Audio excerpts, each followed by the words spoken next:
Welcome, everybody, to Before the Commit, episode 31. This week, we have Sam Kassoumeh from SecurityScorecard, co-founder, director of product, head of product now. With me, as usual, I have my friend Dustin Hillgartner. Hey, Dustin, how's it going? Hey. Yeah, so before we bring Sam on, there's an interesting bit of news from a company called Genie Security. They're a 5-person startup.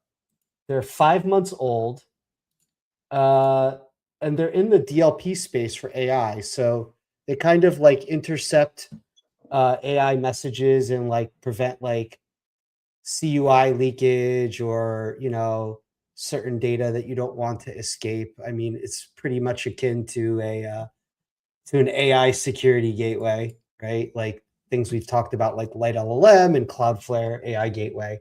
So anyway, they raised $3 million and they were sold for about 50. They have a 5-person startup, and this company Sierra basically bought them. Is an acqui-hire. They attained some intellectual property. Basically, like, I'm pretty sure they used AI to scale to this effect so rapidly. So $3 million is not a lot of runway for a 5-person team, although it's 5 months. So they certainly built something interesting.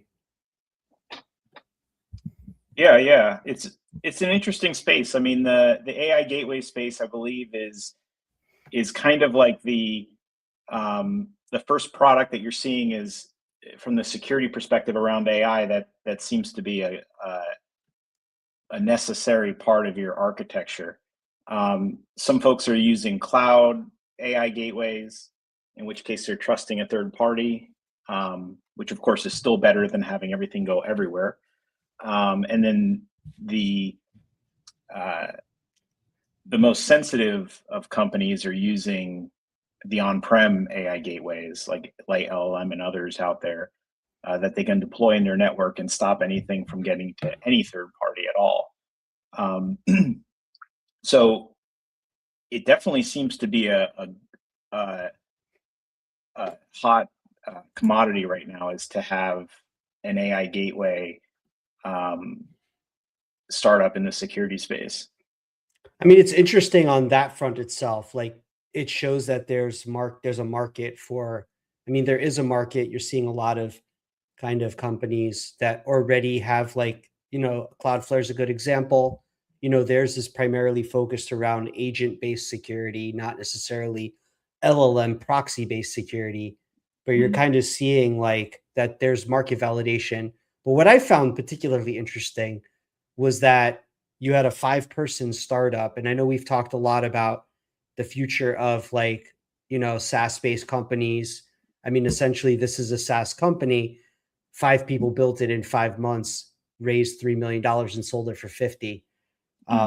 Very compelling kind of story from that perspective. Yeah, I mean, you're seeing companies be able to do a lot more with less. I know that internally we're seeing engineers on average using like 95 to 100 million tokens a day. Now, that's probably 90 or 80% cache tokens with Claude, but still, I mean, it's a huge amount of tokens that are being spent. I read an article today about how I think Microsoft was pulling back on AI based on the cost. Like, they were pulling back on some of the providers. So you can kind of see the costs around these things as well.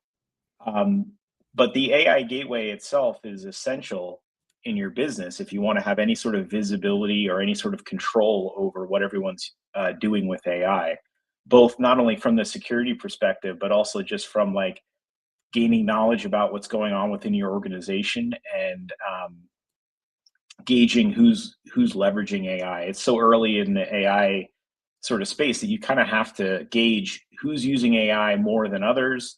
But like I said, you can do a lot more with less.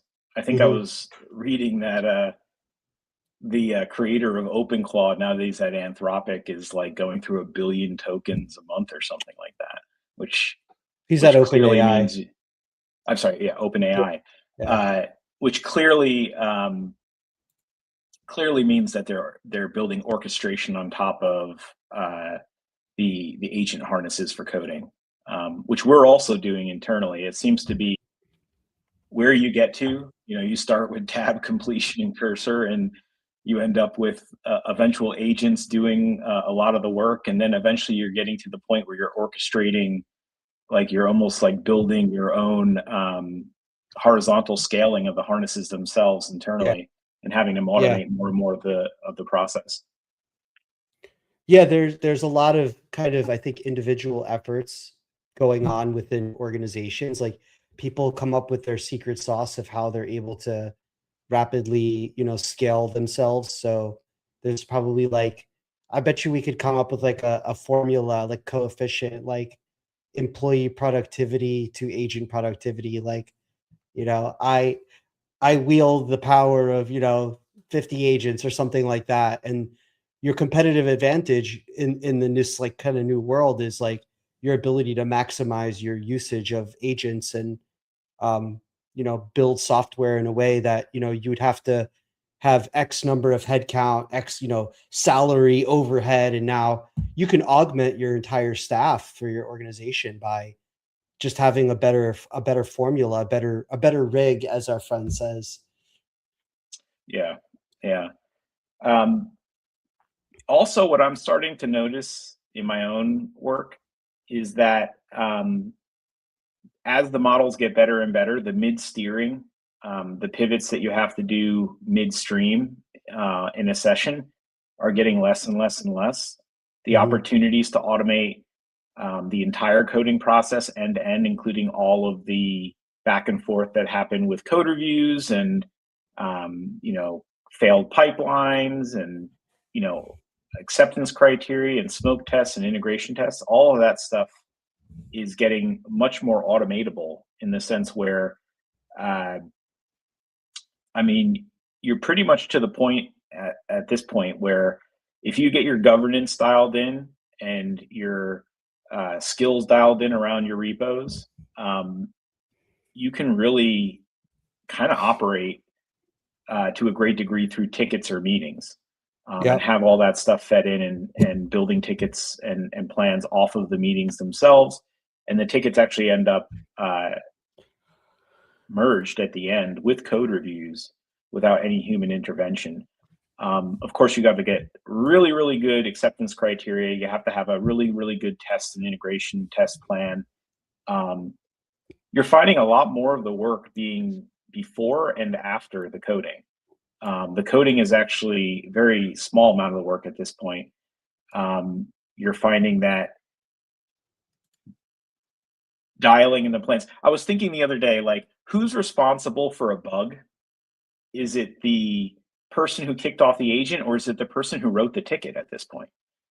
Because the ticket is so much, is so important at this point as the initial context, that you'll find that when you go down a wrong path with agents, or when you miss an edge case, it has much more to do with the ticket itself. I think that the idea that somebody that made the bug was responsible for it is both a cultural and a code smell.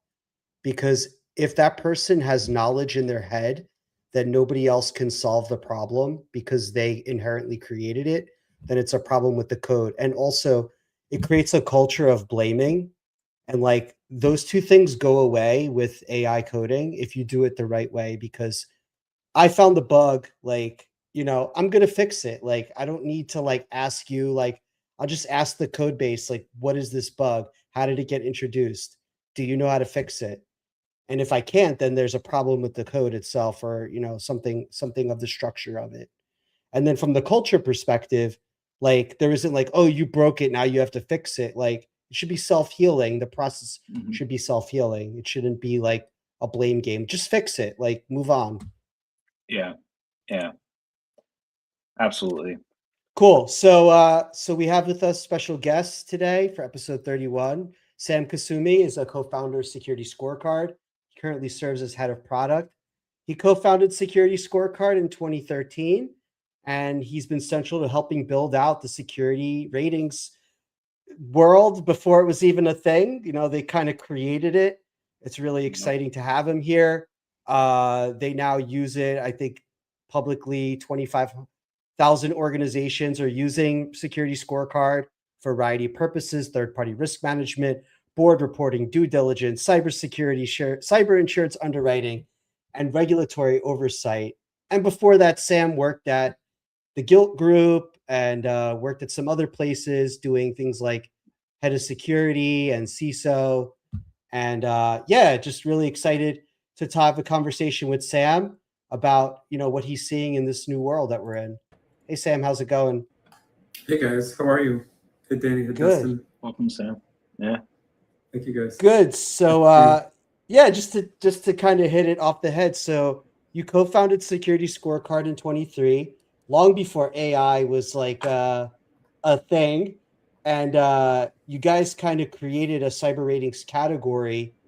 Mhm. And we're doing a lot of advanced analytics and, probably doing stuff with, artificial intelligence or machine learning long before it was a buzzword. So what has AI actually changed for you? How is it different versus what it's accelerated, in the world you're seeing right now? Yeah, it's I mean, it's a new world compared to when we started the company back in, we were prototyping back in 2013, and we really went full time back in 2014. And I think we raised a seed round with a prototype that we were building on nights and weekends. It took about 4 or 5 people to build it, and if you clicked any of the buttons in the wrong order, the prototype would crash out. So I would say first and foremost, it's just much easier to prototype. And you can vibe code a whole product and raise on that, where before we were 2 guys with an idea and a prototype that you couldn't click in a specific order, otherwise it would crash. So that's way different. But beyond that, look, I think AI has really fundamentally changed 2 things. There's 2 things that I've observed that have really materially changed versus accelerated. Number 1 is interface, user interface, user experience, interaction design, and expectations from users interacting is totally different. B2B apps were always a little bit more stale than B2C in general. So when we started Scorecard, we invested quite heavily into UI because we believe that UX and experience could be a differentiator in your product. When a lot of products look stale, we had refreshing experiences. We used different color schemes, and we really tried to get the attention. And we always were complimented from customers. We heard compliments from customers saying, hey, we really like the interface, the way the product works. But in the AI era, it's completely different. People are not expecting to click through a bunch of screens to get to an outcome. Like that's what a workflow used to be. But now the interface and the workflow is completely rewritten. We could resequence an entire workflow where you take the outcome and you surface that right up front. So when somebody logs in, a lot of the pre-processing can be done based on policies and existing settings, and you can kind of provide up front to a user what you think and then allow a user to interact with that, interface with that, chat, reason over, gain deeper insights. That's really, I would say, the big difference. Doing natural language actions versus clicking through screens. And to me, it's great because we always wanted to reduce the amount of screens and steps that a person had to go through to get to their outcomes. So to have the ability to pre-process and serve people outcomes up front and run parallel tasks versus like long scale linear workflows, that's for us a big difference. Yeah, I wonder, just as a side note to that, what do you see, like, if people are like, it's almost like you're going back to the operating system. Like people used to do like a terminal window where they were chatting like with a mainframe, and then we went to like, Yep. web 1.0, web 2.0, and now it seems like we're going back to chat. So like how do you see like the integration of like these SaaS based companies, like for example, like SecurityScorecard, having more natural language, and how that context may open up new opportunities for how people interact with your platform? That's a really good question. I'm a big believer at Scorecard and in general building products. It's all about meeting the customer where they're at in their journey. And meeting the customer where they're at means understanding, the persona who we're speaking to, and understanding what tool stack they're using today and what desired outcome they're trying to reach, both a local outcome, like, I'm trying to produce a report, and then maybe a more global outcome, which is I'm trying to produce a report to serve to my boss to facilitate this biz dev deal to grow the business. So when I think about meeting the customer where they're at in the age of AI, I think a big part of it goes back to, like you said, tooling and operating systems. And the way we're approaching it today is we're saying, hey, we'll meet the customer where they're at, both in terms of the processes that they follow today in their organization, and the tool stack that they use. Because there's no standard way to do third-party risk management inside of a company. Every company has a different process procedure, and folks have been trying to standardize it for 20 years. And I think people realize, because of different industry needs and protocols, there was really no, and reporting structures, there was really no standard way. So giving people the tools where they're at to facilitate that faster time to outcome. And the way I think about it, like the way, I'm starting to see it manifest even in just the past couple months. Look, you want to serve people an interface that allows them to ask questions, reason over, evidence, understand risk, get remediation paths, take actions, and that can be done all up front. That used to be very linear. Now that can be done almost instantaneously. You can serve that kind of information.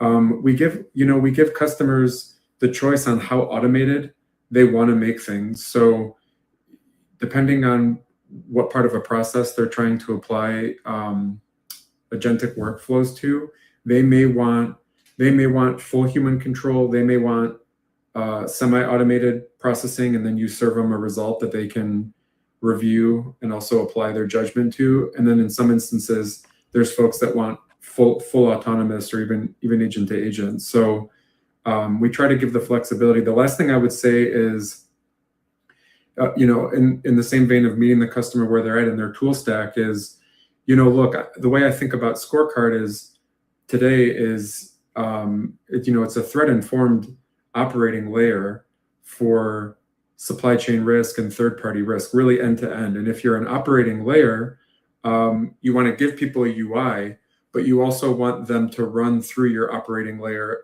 in their other tools and have integrations. So I'm happy if people use my tool, but we also integrate with foundational models. I think we can do a lot of things that foundational models can't do by themselves, which we can talk about, with data moats and so on. But I think about deep integration into the foundational models through MCPs and connectors and plugins and skills, so that for companies that are going all AI first and they have corporate approved tools, you can thread in your capabilities into their workflows and they can get a richer experience out of it. Yeah. So real quick, what is SecurityScorecard? Yeah, we didn't really hit on that.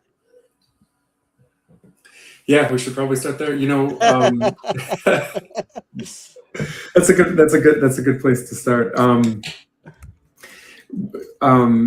Well, when we started SecurityScorecard, we were a ratings company. We were a supply chain ratings company, and the whole idea came from I think, as you mentioned, payments that we experienced as Stephen, my business partner, who you guys know, Alex. we saw the market moving to the cloud. We saw more dependency going into supply chain partners, third parties, vendors. And, at the time, look, for a CFO, they were rejoicing because they were outsourcing costs. The data centers were no longer in a basement. They were in AWS, and you didn't have to have full-time employees. So a big boon in the early 2000s with cloud and cost savings for security practitioners. It was like a freaking nightmare because you went from knowing where all the data was and everybody who protected it to knowing where none of the data is and knowing nobody who protects it. So that was jarring. And as a result, we saw the industry create, they asked consultants, like, what do we do? And consultants said, here, use this questionnaire to go assess companies you're doing business with. So, we lost a lot of sleep thinking that, a CISO could lose their job due to the negligence of a vendor who's storing their data, a company you don't own or operate, but you got to do business with it. And then that never really stopped scaling. So, I think we had the foresight back in 2013 to see where the market was going and started investing. So we really came up with a hypothesis that said, people thought it was impossible to assess the security of a company you don't own or operate because you can't really run intrusive penetration testing and other security tests. So we invented a way where we said, you can use outside in sort of empirical analysis. You drive by the house and you see signals, is the garage door open or closed? Is there a hole in the gate? Are the windows broken? Anecdotally. And from there, you can infer how secure a company is, what in a non-intrusive way and in a continuous way. So on that premise, we invented SecurityScorecard, and it really gave corporations a superpower because instead of just sending a questionnaire, it gave them a portal where you could literally type in the name of any company in the world and see an up-to-date security hygiene report, a letter grade like an A through F rating, which was easily understood, and lots of threat intelligence without having to simulate a hacker attack or go scan their network. So that was revolutionary at the time. It was really a black swan event. People's understanding of how to assess security of another company was redefined overnight, and that led to us really starting to scale the business because it was a big pain. That led to our Series A and B investments from Sequoia and Google, and to where we are today, right? We have, there's over 100,000 businesses registered in the SecurityScorecard ecosystem, either large companies within really every industry around the world and their vendors are all on the platform doing diligence, providing information in their trust portals and so on.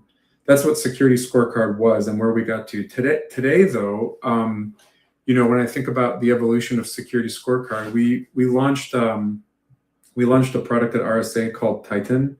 We launched a product at RSA earlier this year called Titan. And Titan was really our effort to evolve ratings into what I would call like a policy-driven operating layer. It's really a continuously learning operating layer for third party and for supply chain cyber hygiene. And that has some interesting implications because what we've done is we've completely rethought about how a third-party risk workflow and supply chain workflow should operate in an AI native world, and we've started to build capabilities for that.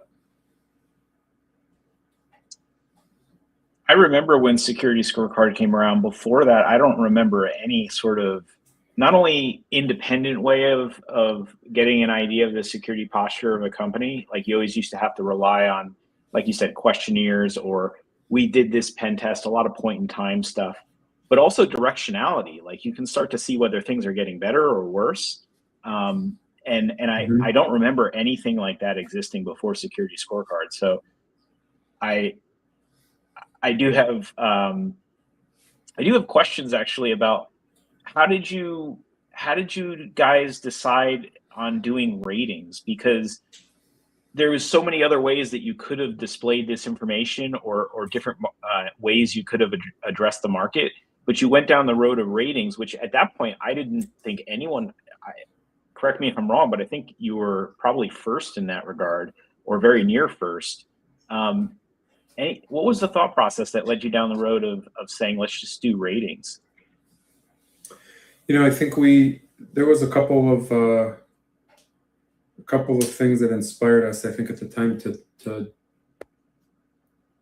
manifest this through ratings as the mechanism versus others.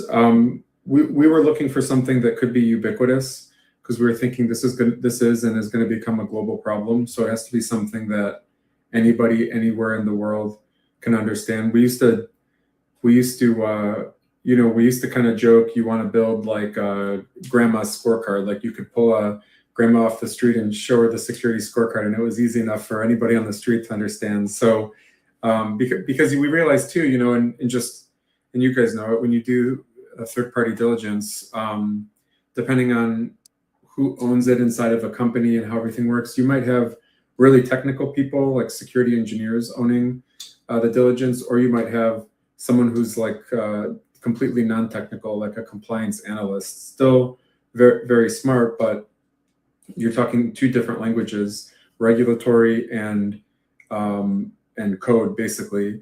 So we wanted to, kind of going back to meeting the customer where they're at, we wanted to have the right language that anybody could understand. I think we looked also at it was a tried and tested method for financial ratings. So we saw, S&P and others in the history of credit ratings. I think we studied very closely and emulated that. And then, Alex, also, we were inspired by the APGAR score, right, which is a score they do when a baby's born. They, because it's a newborn, so you're limited in what kind of testing you can do. They just do observational analysis.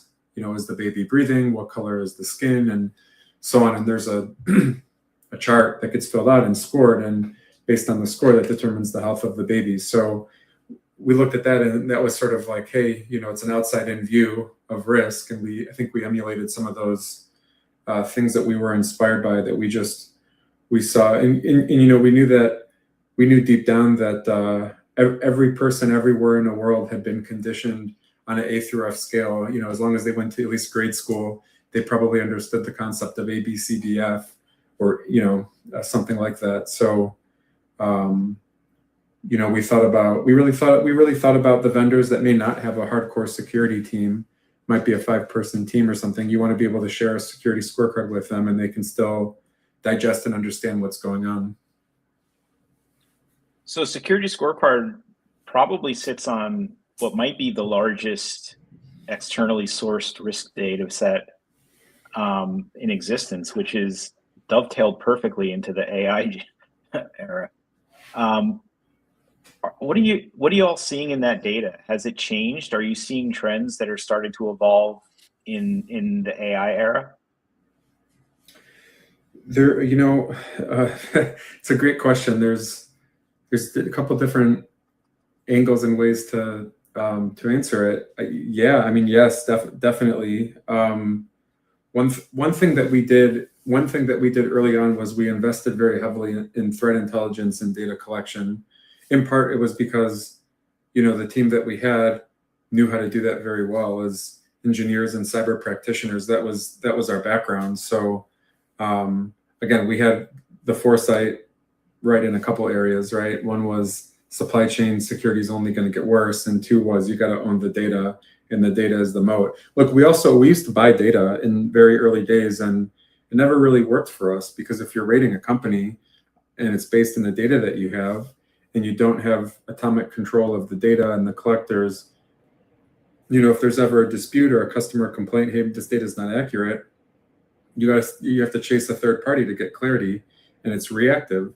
So it always put us between a rock and a hard place. You can never satisfy the customer if you're always chasing after some third party. And there was, if you remember in the early 2000s, mid 2000s, there was proliferation of a lot of weird data suppliers too. I mean, there still is, but back then you had, I don't know, like Norse and others, they evaporated overnight because they were doing funny things to collect data. So for all those reasons, we invested really heavily upfront and for the last 12, 13 years in what I would call vertically integrating and making sure that we own the pipes and we own the collection mechanisms that pull the data. And that's been a tremendously valuable investment, because even though we don't necessarily lead by selling threat intelligence data, customers have always told us, hey, you have threat intelligence data that's as good as this separate standalone threat intelligence company that does that as their primary product.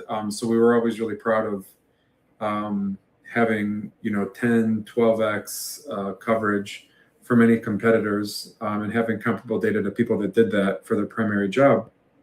Now, with the AI era, look, there's been a lot of interesting things that we've uncovered. I would say, and used AI to apply to. One, we looked quite a bit at exposure, right? Like exposure, I think, has really changed quite a bit. Where we acquired a company called DriftNet, which does internet scanning, and when we looked at that data, we found almost 1 million internet-facing OpenClaw agent instances. So I think that was a good illustration of how poorly controlled AI automation can become, and it also applies to third-party risk at scale. So I think people are worried about the attack surface growing exponentially with AI tools. We also took some of the foundational models and pointed them at our threat intel feeds, and that was really interesting. One of our advisors, university advisors, had pointed this out. They said, they were on the forefront, and this was a couple of years ago. They said, normally when you get a big threat intelligence feed, there's dozens or even hundreds of fields. So creating a data dictionary can be really cumbersome and manual.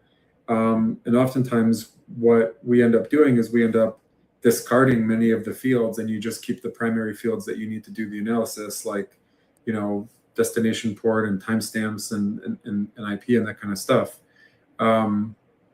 But she said now with models, you can run your feeds through these models and get such a deeper analysis and uncovering of what you're actually collecting and what it infers. So, for example, we've been able to exponentially grow our, what I would call like the fourth party or nth party network, right? Like it's not just who are my third parties, but like who are they connected to?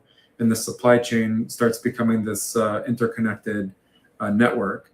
So when we started running our threat intel feeds through some of the models, things that you normally discard like became intelligence. Like, for example, you might have a field that just has like some weird wildcard characters, right? And normally you discard it, but in between the wildcards, or like it might just be question mark, asterisk, and then it says Zytel firewall 5504, and then it's like a bunch of random characters. We used to throw that away.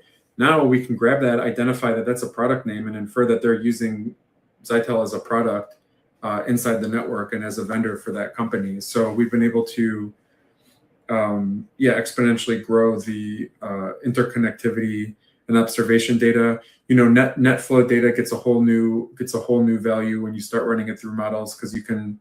And then I would say the other thing is it's allowed us to look laterally through all the different feeds, because we have hundreds and hundreds of different feeds that we pull through, right? And typically you pull a feed and kind of identify some issues coming from it and surface it in a scorecard. But the ability to pierce across hundreds of feeds of data and reason over that and start identifying and cross-correlating, that was always done manually. Like, hey, we saw this malware payload going through here, and then, we identified in the, DNS synchro infrastructure, it was also propagating over here. Like, that took a person to sit and query the data sets. Now, agents can help identify a deeper understanding of like chain of attack, for example, and what's really going on, especially with, bad actors who are persisting across multiple interfaces. They're selling data on Telegram. Maybe they're using a mobile network like the SIM network to do their hacking. So they're trying to evade capture over traditional IPv4 like public network. That type of stuff has become much easier to enrich and identify. Yeah, it's been my experience as well. Every single time you run a model through your logs, not only do you find the answer to the problem you're looking for, but you find other problems you didn't even realize were happening.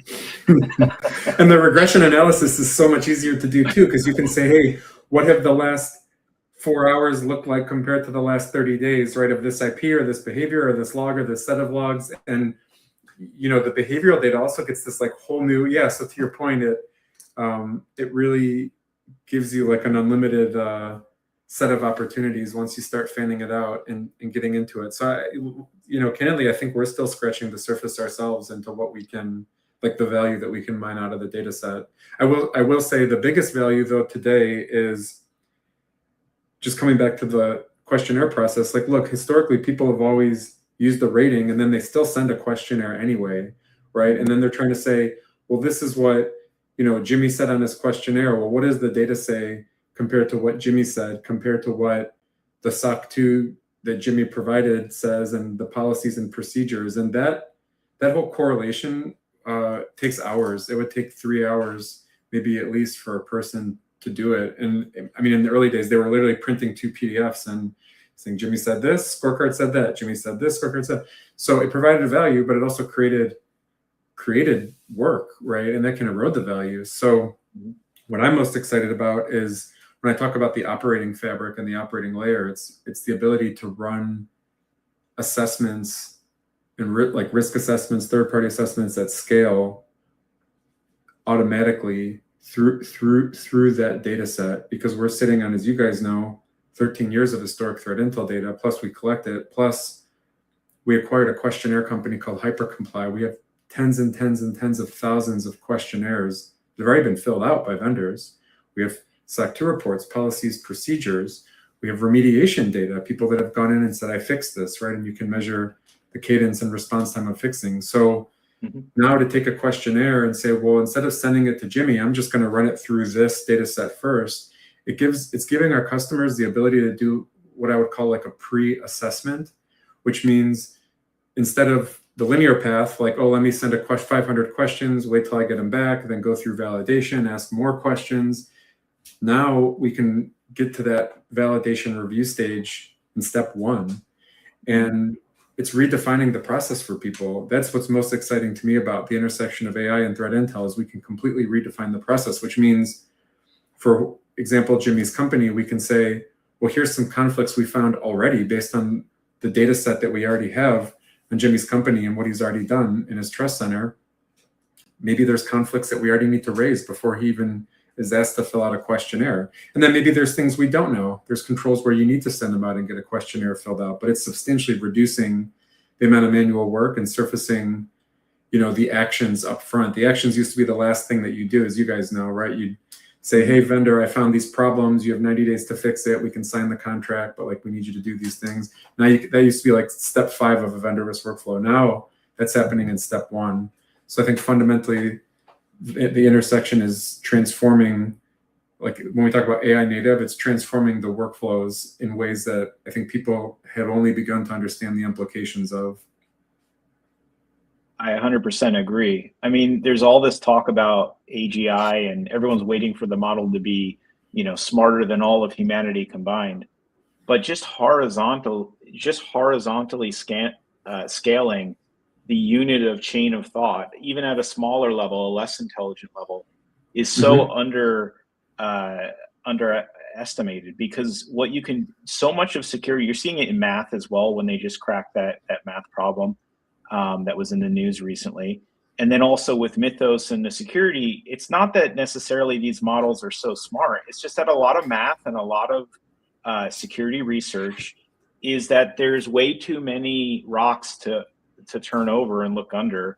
So you just get very good at having a gut feeling about which rocks to turn over to give you the highest probability of finding something. But now with AI, you can turn over all the rocks and find things that nobody would have found because they don't look under those rocks because they're low probability. And I believe that's how that math problem was solved. It wasn't that it came up with something novel. It just went down tracks that mathematicians had long ago stopped going down.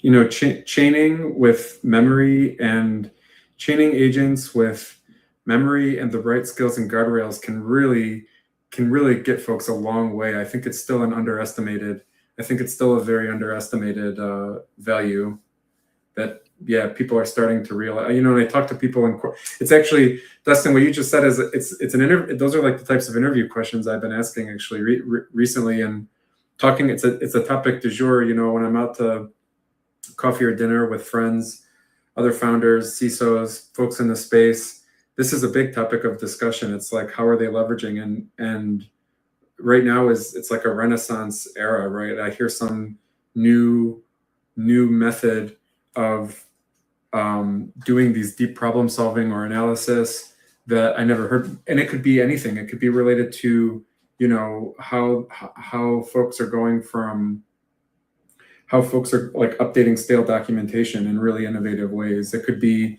how they're doing incident response analysis across logs in their company. The implications, I think, are quite vast. Let's pull on that. So like shifting hats to like the product sort of role. What are you seeing now? How has AI changed your product roadmap? Like, how does it change how your team operates? What do you ask of PMs, designers, engineers? Have the roles changed? Like, what do you look for in the types of people, the talent that you want on your team? Everything has changed. Everything has changed. The way we build roadmaps has changed. The way that the team operates, what the bar for greatness has changed. Not just lifted, but it's changed. You know, and you guys are intimately aware yourself. Like, we have, for, I don't know, 20, 30, 40 years, we've had to put process in place for software development, because software development was very expensive. Building was expensive, and it required a whole squad to come together to build capabilities. And, you know, we had scrums and ceremonies, and you guys have lived through, you know, deployments and rollbacks, and like those debates of, do we fix the bug or do we build the customer priority? Like, which one do we do? Because, you know, we only have so many story points or resources this quarter to do it. And planning was done quarterly and annually. And deviating was hard, right? Like, I know it sounds so funny in hindsight. Like, that stuff was there because building was expensive, and now building is ridiculously cheap. Look, like they say, like, taste and judgment don't get replaced, right? Like a mediocre person with AI tools creates mediocre output faster. But someone with the right customer attunement and empathy can just rip roar and create value exponentially. And it doesn't have to be a product manager. It can come from anywhere in the business. So look, I fundamentally believe like a few things. One, all those old school processes, throw them out the window. Like, just totally throw them out the window and redefine. And I think we're redefining it in real time. No one has like a perfect way of doing things. So I'm, what's the saying? Strong opinions, loosely held. That's kind of how I'm approaching this. Like, we have the right to change our mind about, like you said, we started with IDs and cursor and like auto-completing code. Now everybody's moving to CLI and they're writing no code, but doing spec-driven development. And there's so much evolution happening there. So you know, what I've done at Scorecard, we've reset the process. I think I'm finding we still do like quarterly and annual roadmap planning because you want to have a vision and a trajectory, but it's all about show, don't tell. So like updates, writing long PRDs that nobody reads. Like, no, you got to have clickable prototypes, mock-ups right out of the gate. Anybody has a right to go build a product. And I think it's like the lines are blurring, guys. The lines and roles and responsibilities are blurring. There's no more world where it's like, well, that person's a this and I'm a that, and they own. It still exists to some degree, sure, but like, you know, I had conversations with folks where I say, well, you could just mock it up, and they say, well, that's going to upset my UX designer. Like, I don't want to step on their toes. And it's like, no, you can literally just type it in a screen. It's throwaway, right? Like MD files, I'm trying to get MDs to be HTML. Like, I want visual everything, right? And those visual files can be updated or they can be tossed. It's so cheap to make them. So try to encourage everybody to start from prototype and visual first, no long form PRDs.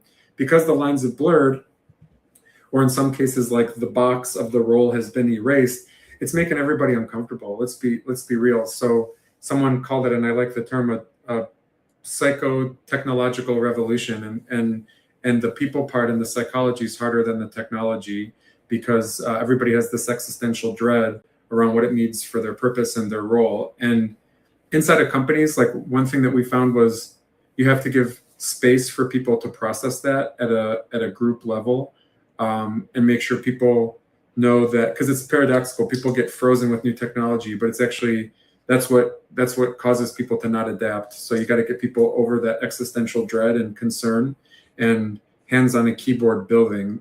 There's builders and there's talkers, and you want to get everybody into the builder bucket. The talkers, unfortunately, may not cross the chasm, and they stay cynical. So it's important to set a high bar, not to say, hey, use AI per se, but just set a bar that only AI can achieve, and then give people the tools to go hit it. In terms of roles, like, what I always say is, like, because the lanes or the roles of the box, whatever, the lines have blurred, I made a goal. Hey, we want to build like a Autobahn, right? And we want to try to get everybody in the fast lane. So it doesn't really matter the role. If you want to go fast, here's a lane where you can go fast and not worry about stepping on people's toes. So that means, that means you got to have your documentation in order. That means everybody has to have the repo cloned on their machine, which means you got to have cleanliness in their repos, or have a mono repo that's connected to the other repos, so people don't have to sift through thousands of different repos. Like, if it's hard to ramp a developer in a company, it's going to be hard to ramp an agent. It's going to be hard to ramp a PM. It's going to be hard to ramp a product marketer to go understand how the code works and interact with it. So, but I like the idea. I'm seeing a super compression between design, product management, product marketing, even solutions architects, right? Sales engineers and solutions architects, I think, are the up and coming product managers, because they're engineers by trade. They understand the customer probably the deepest of anybody in the company, because they're talking to customers 24/7. You start giving them AI tools, and they can rip. They might not have the most amazing UI UX understanding, but if you give them a solid design system that a good UX developer, a designer has built, an engineer with product taste or a solutions architect with customer empathy can go start building and mocking up. So that, we're still in that transformation, but there are some foundational elements that we've really mandated through the business. Everybody in product and design has to have access to AI tools. They have to have the repos cloned. They have to start with AI native in the use cases, start with prototypes that are clickable, like experiences, not write-ups. We try to get documentation updated and out of like Confluence and into GitHub, so agents can understand and digest, and it's just easier to update. There are lots of tips and tricks and maneuvers that we've gone through and that we are still going through. But it is radically changed. And the roadmap, the other thing with the roadmap is, look, I think roadmap becomes more fluid and way more dynamic. And that's uncomfortable for people, because we've always asked for that quarterly, annual roadmap thing. Look, you need an annual or you need, like, what I would say is, you need not a roadmap, but a prototype that says, this is where we want to be by the end of the year. A clickable prototype that anybody in the company can see, any customer can see. That's what shows what you're building toward. It's no longer a flat PowerPoint slide. It's an actual mock-up of a product. And it might look different than the current GA product or the beta stuff that you're building, but at least that's what I think. And then that's subject to change based on the feedback that you get, based on what market's doing, based on new tools, tech. Yeah. And then the last thing I mentioned before is, like, interacting with the customer's AI tool of choice. That's the other part of product that's totally changed. If someone wants to use Claude, like, great. The output they're going to get from Claude for doing, say, third-party assessment is going to get exponentially better by connecting in my tools, my data set into it, versus just, a foundational model analyzing a PDF. Like, it can do it, but it doesn't have the context, the memory, the workflow, the historical data, and so on. So, but yeah, the long story short is that everything is changing in real time, and I think folks are still getting comfortable with it. Yeah, you're really touching on something that Dustin and I kind of chat about often, which is this disruption in like what roles are, what they mean, when do you hire somebody, what types of people do you need in your organization, and like things might just be like I'm a prompt engineer at this level, and I know how to master these agents to do my bidding, and it's really interesting just to see these engineering heavy companies really kind of lay off a bunch of people but then hire a bunch of other people. Like there's like a specific type of role that looks like people are hiring for. Yeah. Everybody becomes like a compute allocator, I guess, at the end of the day. So then it's like, I'm seeing a lot of success. There's interesting folks you pair together, and like it becomes like a magical output. There's interesting pairs where I've seen like sometimes a senior person and a junior person, for example, like a senior engineer. You still need a mechanic that understands how the system works, for sure. You cannot replace that. And then somebody, more junior on a product side or on a design side or product marketing, sitting with them, creating together, or even two senior folks, but it's not a team of 10 or a squad of 5 or 2 pizza team or whatever. It's literally 2 people. And one guy's, maybe they used to be a VP of engineering. Now they're an IC. I said VPs are going away. IC is the new VP. People used to aspire and, ladder climb, and now people are wanting to build because building's fun again. Yeah, we actually seen a bunch of CTOs like defect and join Anthropic as ICs. Yeah. Like, I don't know if you saw that. Yeah. I did see that. We actually, and it happened to us at Scorecard too. Like someone was actually not a big fan of AI tools, and we started rolling them out, and they were like, "This is cool," and then they were like, "This is really cool," and then they were like, "This is so cool. I think I'm gonna go join Anthropic." So, and more power to them. Like I totally get it. Yeah. But yeah, you get like one super IC, and then like a PM or someone that's like acute and deep empathy for customer needs, and the way I see it is when you're talking to customers will make some passing comment. They'll say, "Oh, that's really cool," and da-da-da-da.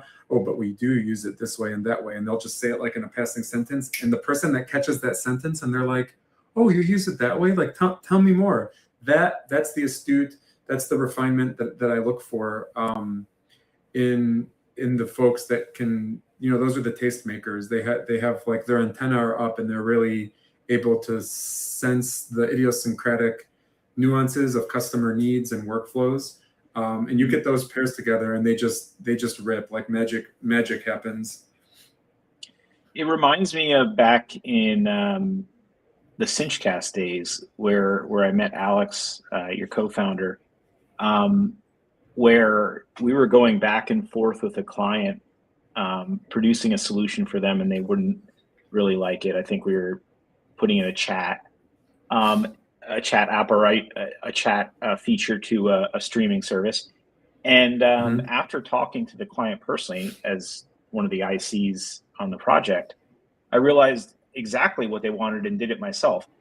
That idea that the person who's actually getting the empathy, getting the information, doesn't have to go through a game of telephone through non-technical folks to get to the solution. The person who talks to the customer and feels the pain can actually develop the solution is going to be, it's just, once again, underestimated. There's so many like meta table tip overs here. I mean, everything that I've learned in my 25 years of like conventional wisdom, like how build versus buy is done. You don't do this, don't premature optimize. Every single day I find a new thing that I've banked 20 years on. I have to go, wait, does that exist anymore in this new world? It's amazing. It's exciting. And I sometimes I have a hard time admitting that, Dustin, because I'm like, wait, am I seeing this right? Or am I just like, am I getting it? Or am I behind the curve? Or am I ahead of, it takes sometimes, I find it takes like courage for me to recognize, like, to try to orient where my understanding of things are and where they're going, because it's changing so fast. And one that came up for me when you were just now, when you were talking, you gave me a flashback. How many hundreds of hours have I spent in, product manager, sales engineer, alignment calls where because if you make the sales solutions architect happy, everybody I think is happy because they understand a customer. So you get the PMs in the room daily or weekly or monthly or whatever. You'd have a check-in where you'd say, okay, what are the top 10 things that SAs hear in the field from customers, and here's our roadmap, and are the roadmap items aligned with the top 10? Like that whole thing, hundreds of done. Like I'm never doing another one of those again, because any solutions architect can just go code it themselves and show it to them. And you know what?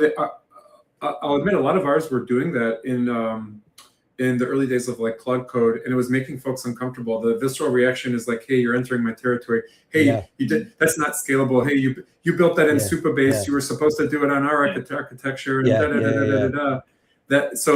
that's like the existential dread part in making space. And then you have skunkworks everywhere. Yeah, you got skunk. Well, then the other thing I see everybody going through is like the replatforming. And I'll tell you two things that I completely flipped on, where I thought months ago, I'm like, that's a stupid idea. And now I'm like, it's a genius idea. And like I said, I believe in like the right to change your mind. You can change your outfit based on the weather, right? And two things. One was, and I'm seeing everybody do it now. I'm like, wow, I'm glad we had the foresight back then, but I didn't. One was replatforming. People come in, as you guys know, they come into companies, they say, oh, everything everybody did before me was horrible, and I'm gonna just redo everything, and it's gonna be perfect, right? It's a typical thing people do. And we had those conversations. Hey, we have to replatform because it's so hard to build. Well, guess what? Replatform does nothing but make it easier to build new things. It's not like it's going to magically change your growth. It might reduce bugs and make things go faster. But if it's 18 months to do it in this era, like a competitor or a new market entrant could come in and eat your lunch. So I thought replatforming, horrible idea. Well, guess what? Replatforming was like the best thing we ever did, because now spinning up swarms of agents to go build is so much easier. And we have folks that haven't written a line of code in 8 months or 8 weeks. And I could never say that before. So that's one thing that I completely changed my tune on. I talk to so many guys now, founders and CTOs, whatever, and they're like, oh, we got to we had to completely hire a new team and just build everything from scratch, vibe coding it and yada, yada. So we were ahead on that journey. The other one is documentation, technical writers, documentation. I realized that documentation is the linchpin for the whole agentic operation, because today most documentation inside of companies is scattered, right? Confluence, Google Docs, SharePoint, et cetera, and emails. It gets, tumbled through different hands over years and doesn't get updated, and it makes it hard to understand how complex architecture works. So I thought, just connect to MCPs, like make queries, et cetera. No, actually having technical writers who are agentic technical writers who are focused on getting all your docs into the repos. It doesn't have to be all the documentation, but like how to be a good engineer, how to write code in the company, how the system works, how the architecture works, how the collectors work, getting all that there, and then having agents go and update that documentation as new code is getting merged. Right? You can just like have scheduled agents go and update that documentation. I did not really understand the value of that before. I thought it was like, why would I invest in it? And then I just took some classes, learned more, and I realized that is everything. That is everything. Strong documentation that everybody can access can power autonomy across almost every single business unit in a company. Product marketing can go tap into that and start building. I have a guy right now who's looked in our documents, looked at what's been updated, and then he's crawling the whole website, right? And updating any collateral, white pages, materials where we've changed terminology, we've updated, or maybe we turned off certain modules, we don't sell them anymore, but they were exposed. So that type of stuff, I think, have been some of the secrets to scale. Absolutely. I mean, there's almost like an aspect-oriented programming aspect to it, where you can apply broad changes that would have needed a scalpel across many repos. You can do it in a broad way very quickly. It reminds me of when you can copy, the Control-Shift copy in Word or something, where you can steal the style of something and paste it on something else. That's how AI feels like to me. I can I can make a broad change across multiple contexts that would have taken me having to get into the weeds on multiple places, and it can thread that needle properly for me. And then the context is king. Having the documentation there for the agents to go through if they need to. I've seen companies do their ADRs inside of their GitHub repo. It's amazing because you watched a chain of thought, and it will go across the AR documents and be like, oh, actually, I should use this pattern because they declared this in December. It's like it's just we're only scratching the surface of what you can get out of this. With documentation, context, even ticket systems. How many times do I have it work on a ticket I'm about to start, and it says, oh, actually, I should close this as a duplicate because there's another ticket over here. I'm like, wow, I would have never figured that out. I would have never even bothered looking. One of our program managers is one of the top consumers of tokens in the entire company, and it's for those reasons, because now you can look laterally across so many different systems to see what's actually going on. Normally, like you said, that would take hours every single day to do. Now they can do it. And you know what else is interesting? Separate topic, but just interesting. When we look at, I know everybody debates whether token consumption is a good metric or a bad metric. I think it's a crude metric, but it's toward a directionally right outcome. There's better metrics. People look at, of course, like PR velocity, but you can also just look at like time from customer intent to production. I like that one better. Like how long does it take you to get a customer need? But that said, when I look at consumption, there's interesting insights. You see a lot of non-technical people at the top of the leaderboard, and you start digging into I have regional heads of sales who are building MCPs around our APIs for themselves, and then creating customer collateral instantly, right? And these are people who you might joke like you don't even know if they know how to turn on a computer, and now they're building their own tools reporting. So I would argue it's empowering, but it's also revolutionary. Yeah, I think that in the future we may all just be AI orchestrators in different fields, and it's going to be like we're all actually using the same skills. It's just different context. It used to be that engineers had their home, their repo, and there's a lot of knowledge you built up over time. And if there was an issue in another repo, you threw it over the wall to them because they knew more about that repo.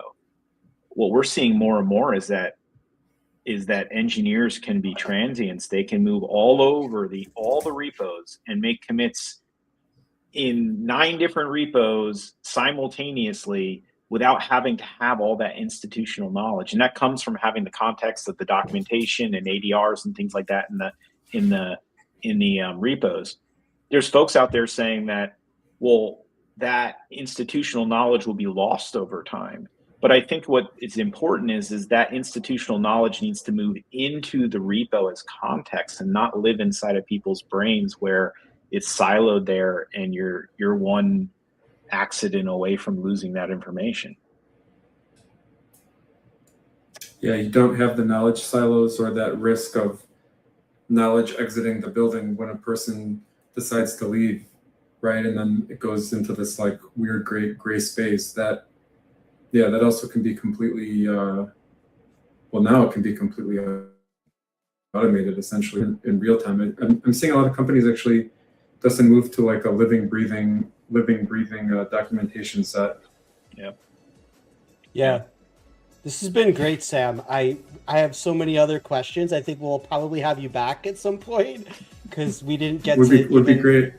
Yeah, so really thanks. We'll do a part two. Yeah. Let's do a part 2. This has been really good. I'm like, my head's reeling, but I want to respect your time and really thank you for joining. Sure. And thanks everybody for joining. Thank you guys. See you next week. Take care. Great chatting with you guys. Thank you for having me.